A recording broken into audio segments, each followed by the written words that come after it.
শীতের দাপটে হাসপাতালে বাড়ছে ঠান্ডাজনিত রোগীর সংখ্যা। এই মুহূর্তে গাইবান্ধায় আছেন রিপোর্টার বিপ্লব ইসলাম। সরাসরি যাচ্ছি তার কাছে।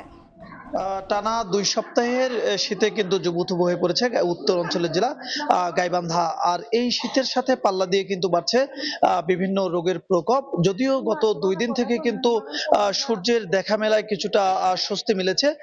যদি আজকে গাইবান্ধা জেনারেল হাসপাতালে রয়েছি আমি, এই জেনারেল হাসপাতালের তথ্য যদি বলি, যে বিভিন্ন রোগে কিন্তু আক্রান্ত হয়ে প্রত্যেকটি ওয়ার্ডে কিন্তু যে ধারণ ক্ষমতা, সেই ধারণ ক্ষমতার কিন্তু দ্বিগুণ রোগী ভর্তি রয়েছে। বিশেষ করে কিন্তু এই আমরা দেখছি যে শিশু এবং বয়স্ক রোগীরা সবচেয়ে বেশি ভর্তি হয়েছে।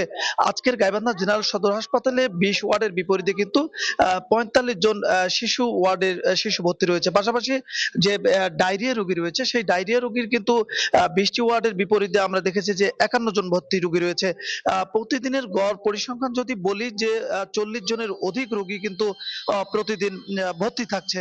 হাসপাতাল কর্তৃপক্ষ যেটি বলছে যে শীতের সঙ্গে পাল্লা দিয়ে প্রতিদিন বিভিন্ন শীতজনিত রোগী কিন্তু আসছে। বিশেষ করে সর্দি, কাশি, ডায়রিয়া, নিউমোনিয়া সহ বিভিন্ন রোগে আক্রান্ত শিশুরা কিন্তু হাসপাতালে ভর্তি হচ্ছে।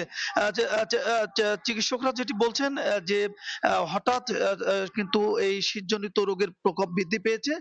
টানা যে শীত, এই শীতের কারণে কিন্তু এই শীতজনিত রোগের প্রকোপ বৃদ্ধি পেয়েছে। চিকিৎসকরা যেটি বলছেন যে শিশুদের বাড়তি যত্ন নেয়ার প্রতি তারা অভিভাবকদের দৃষ্টি আকর্ষণ করছেন যাতে বাসি পচা খাবার না খায়, যেন শীতের মধ্যে বেশি না যায়। এই কারণে কিন্তু তারা পরামর্শ দিচ্ছেন। এই ছিল গাইবান্ধা জেনারেল হাসপাতাল থেকে শীতজনিত রোগের সর্বশেষ খবর। যুক্ত ছিলাম গাইবান্ধায়।